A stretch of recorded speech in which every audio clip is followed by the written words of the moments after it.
নমস্কার বন্ধুরা, রুম্পার হেসেলে আপনাদের সবাইকে স্বাগত। আজ আমি আপনাদের সঙ্গে শেয়ার করব ভ্যালেন্টাইন্স ডে স্পেশাল চকলেট কেকের রেসিপি। নামমাত্র উপকরণে খুবই কম সময়ে আর কম খরচে আপনি এই চকলেট কেক তৈরি করে নিতে পারবেন বেসিক কিছু ইনগ্রেডিয়েন্টস দিয়ে। জন্মদিন কিংবা বিবাহবার্ষিকী যে কোনো পারপাসে কিন্তু দোকান থেকে আমাদের চড়া দামে কেক কিনতে হয়। আজ আপনাদের সঙ্গে একদম budget friendly cake recipe share করব। চলুন দেখে নেওয়া যাক আজকে চকলেট কেকের রেসিপি। আজকে চকলেট কেক বানানোর জন্য এখানে আমি একটি বড় সাইজের মিক্সিং বোল নিয়ে নিয়েছি 1 কাপ পরিমাণে টক দই।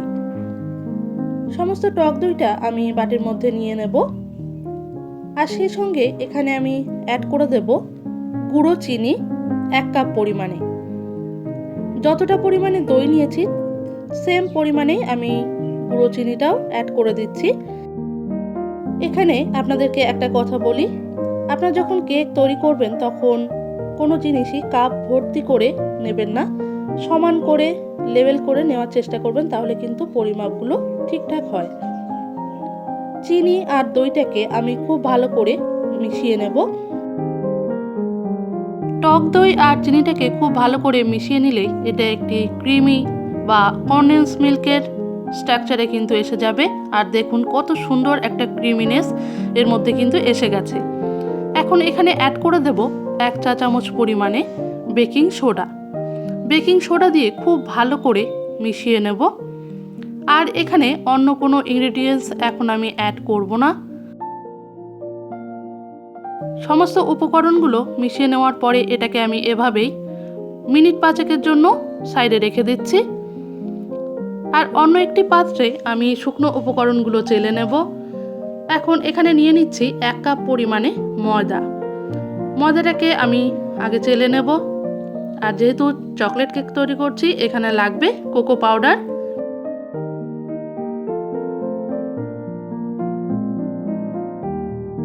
এখন আমি এখানে অ্যাড করে দিচ্ছি 1/2 কাপ পরিমাণে কোকো পাউডার।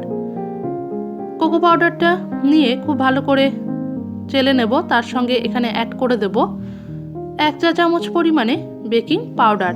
আর সেই সঙ্গে দিয়ে দেব একদম সামান্য 1 পিঞ্চ পরিমাণে খাবার লবণ। লবণ দিলে মিষ্টি জিনিসের একটি স্বাদটা কিন্তু আরও বেড়ে যায়। সমস্ত উপকরণ দিয়ে আবার ভালো করে চেলে নিচ্ছি।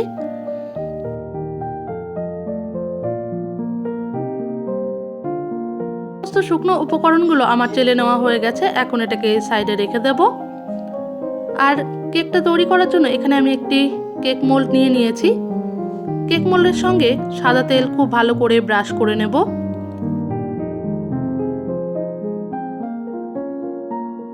কেক মোল্ডের সঙ্গে তেলটাকে ভালোভাবে ব্রাশ করে নেওয়ার পরে এখানে একটি বাটার পেপার আমি নিয়েছি।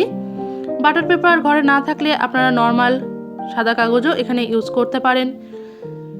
বাটার পেপারটা দিয়ে দেওয়ার পরে আবার সাদা তেল দিয়ে খুব ভালো করে ব্রাশ করে নিচ্ছি। এখানে কেক মোল্ড কিন্তু আমার রেডি হয়ে গেল।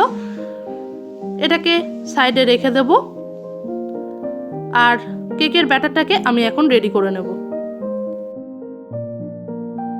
কেকের জন্য আগেই আমি টক দই, গুঁড়ো চিনি আর বেকিং সোডা দিয়ে যে ব্যাটারটা তৈরি করেছিলাম সেটা দেখুন কতটা ফুলে ফেঁপে উঠেছে।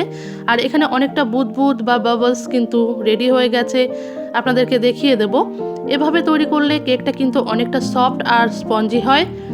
এখন এখানে অ্যাড করে দেব 1 চা চামচ পরিমাণে ভ্যানিলা এসেন্স। ভ্যানিলা এসেন্স দিয়ে খুব ভালো করে এই ব্যাটারের সঙ্গে মিশিয়ে নেব।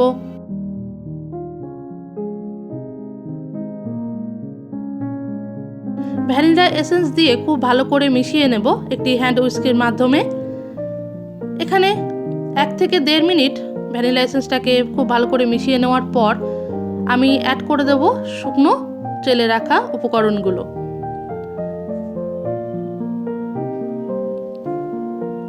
সমস্ত শুকনো উপকরণগুলো দিয়ে খুব ভালো করে একটি হ্যান্ড উইস্কের মাধ্যমে এটাকে মিশিয়ে নেব।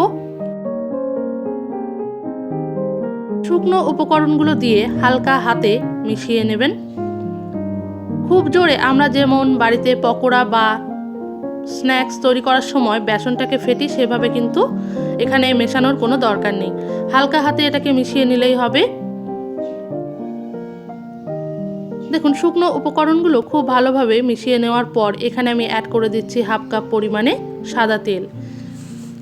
সাদা তেল দিয়ে এটাকে মিশিয়ে নেব।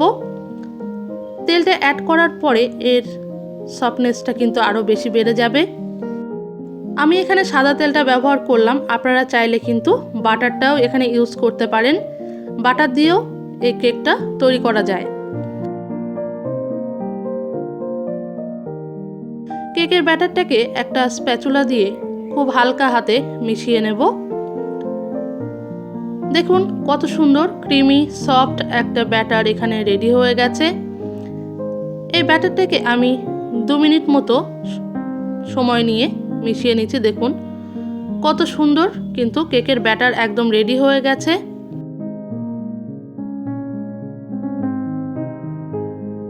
কেকের ব্যাটার রেডি। এখন ব্যাটারটাকে আমি কেক মোল্ডে ট্রান্সফার করে দিচ্ছি। সমস্ত ব্যাটারটা দিয়ে খুব ভালো করে কেক মোল্ডটাকে সেট করে নিতে হবে। সমস্ত ব্যাটারটা কেক মোল্ডের মধ্যে নিয়ে সামান্য ট্যাপ করে নিতে হবে যাতে ব্যাটারটা ঠিকঠাকভাবে সেট হয়ে যায়।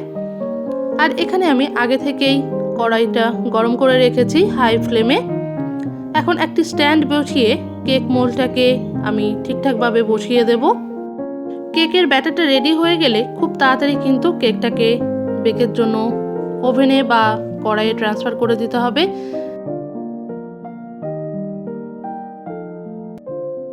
কেকটা 15 মিনিট বেক হওয়ার পরে এখানে আমি কিছু চকো চিপস অ্যাড করে দেব। চকো চিপসটা আমার আগে রেডি করা ছিল ঘরে, সেটা অ্যাড করে দিচ্ছি। এটা পুরোটাই অপশনাল, আপনারা চাইলে এটাকে স্কিপ করতে পারেন, চকো চিপস না দিলেও চলবে। সমস্ত চকো চিপস এখানে অ্যাড করার পরে আবার এটাকে 50 মিনিটের জন্য ঢাকা দিয়ে বেক করে নেব।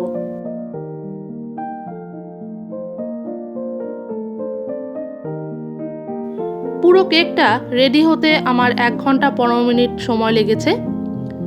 কেকটা কিন্তু দারুণ সুন্দর রেডি হয়েছে। এখন একটি কাঠি দিয়ে আমি দেখে নেব কেকটা ঠিকঠাকভাবে রেডি হয়েছে কিনা। দেখুন একটা কাঠি দিয়ে দেখে নিলাম আর কাঠিটা কিন্তু সম্পূর্ণ পরিষ্কার বেরিয়ে এসছে। তার মানে কেকটা কিন্তু রেডি হয়ে গেছে ঠিকঠাকভাবে। আর গ্যাসের ফ্লেমটাকে আমি অফ করে দিয়েছি। এবার কেক মোল্ডটাকে নামিয়ে ঠান্ডা করে নেব। দেখতে কিন্তু খুবই সুন্দর হয়েছে।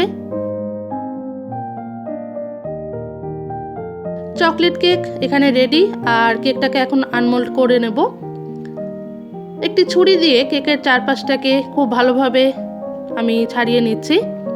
আর এভাবে করলে কিন্তু খুব সহজেই কেকটা বেরিয়ে আসবে।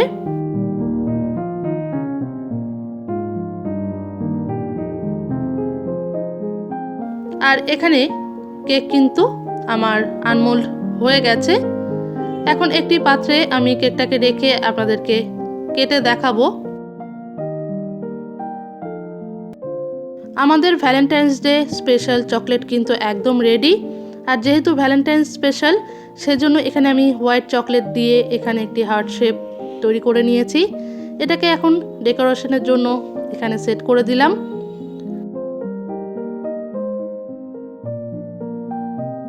আজ আমি আপনাদের সঙ্গে ভ্যালেন্টাইন্স ডে স্পেশাল চকলেট কেকের রেসিপি শেয়ার করলাম। আজকের এই কেক রেসিপি ভিডিওটি আপনাদের কেমন লাগলো কমেন্টে কিন্তু জানাতে ভুলবেন না। ভিডিওটি ভালো লেগে থাকলে ভিডিওতে বরাবরের জন্য লাইক আর অনেক বেশি বেশি শেয়ার করে দেবেন। চ্যানেলটিকে সাবস্ক্রাইব করে চ্যানেলের পাশে থাকবেন। চ্যানেলটিকে সাবস্ক্রাইব করে পাশে বেল বাটনটিকে প্রেস করে রাখবেন, কারণ যখনই আমি কোনো নতুন ভিডিও আপলোড করব তার নোটিফিকেশন সবার আগে আপনার কাছে পৌঁছে যাবে। চ্যানেলের নতুন বন্ধু হয়ে থাকলে চ্যানেলটিকে সাবস্ক্রাইব করে দেওয়ার অনুরোধ রইল। আজ এ পর্যন্তই। দেখা হচ্ছে অন্য কোনো রেসিপি নিয়ে অন্য কোনো ভিডিওতে। ততক্ষণ আপনারা ভালো থাকুন, সুস্থ থাকুন। আর ভিডিওটি শেষ পর্যন্ত দেখার জন্য অনেক অনেক ধন্যবাদ।